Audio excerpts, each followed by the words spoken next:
Dimension Data do a great job. They put on a fantastic tournament for the pros, and I think the amateurs love it as well. You know, they obviously enjoy playing with the professionals on 3 great golf courses, but the hospitality that Dimension Data put on is brilliant as well. You know, the evening parties and things like that, fantastic. They really do a great job every year. You get treated like kings almost. You know, it's a bit of a cliche saying that, but it's really nice to be treated like this. I'm quite a social person, like being with my friends, and most tournaments, some weeks it's just a bit, go to the golf course, go to your hotel, it gets boring, and you sat there just twiddling your thumbs thinking, what am I doing here? But this is good fun, because every night you go out, you be social, have dinner, chat to people, meet different people, so it's good fun.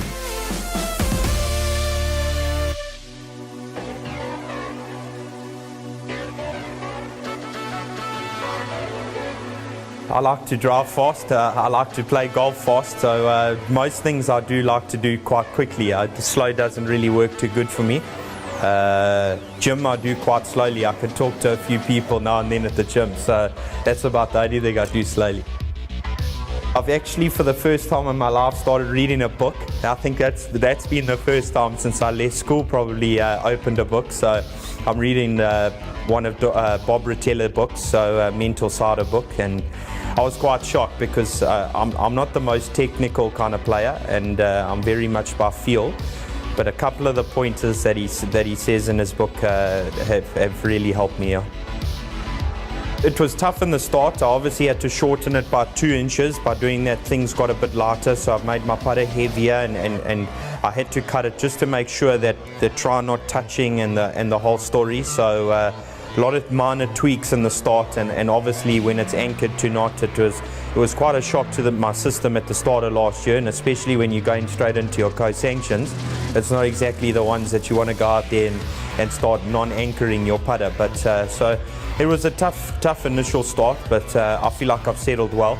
I feel like I've worked hard enough away from my body that I don't have any kind of, you know, where a few guys could maybe say, hey, what's going on here? I think it could potentially be a grey area, especially if you're wearing a jersey or a loose shirt or whatever. It's more than likely at times can touch your shirt, but probably not touch your body.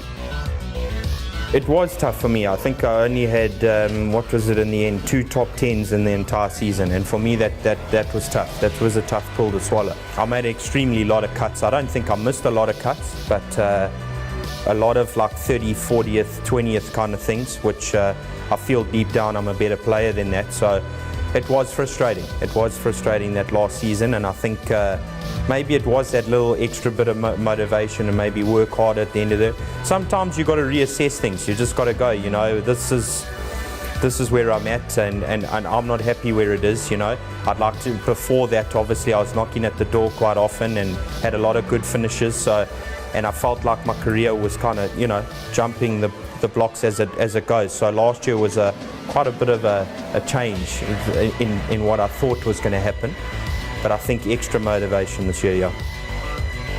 In your first year, you're pre-qualifying for everything and you're just trying to play in a golf tournament. And then eventually when I got into a golf tournament, I was like already mentally exhausted because I'd like got there 3 days before, had a pre-queue, and then you run out of steam during the tournament. So there's definitely those extra pressures on this tour. Once you get comfortable in that top 50, you don't want to get too comfortable because the guys are good now. They're knocking on that door.